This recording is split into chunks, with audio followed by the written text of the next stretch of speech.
Patama dito lang. Kulay!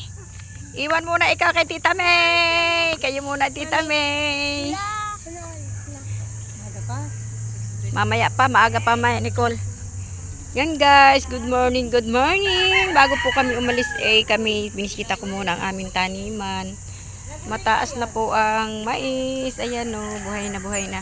At mataas na rin ang damo. Ayan. Ang laki na? Ang taba raw. Ay! Utoy! Baka mataga mo yung mais, oh!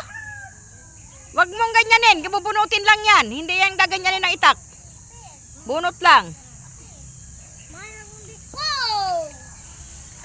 Ganda na po ng mais. At ano, pinataka ng ulan. 2 gabing sunod-sunod na ulan. Ayun sila, oh, nagtatanim ng kalabasa. Ayun, sa dulo. Buhay na anak ang kalabasa?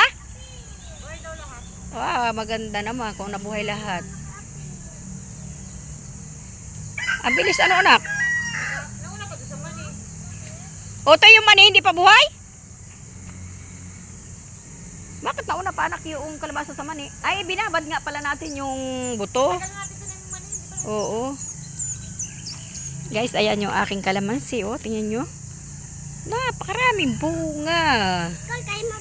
Oh, diba? Ayan. Ang dami pong bunga niya. Oh. Yan yung ano, dami niya binulaklak tapos ayan na yung resulta. Oh, dami pong bunga. Ito kalateris, ito papaputol ko na to eh. Kasi lagi-lagi nalaan andyan yung mga bata nakaakyat oh. Yun oh, bangko. Dalahin niyo doon, dinala niyo diyan. Tingnan puro ipot na iyan, hugasan.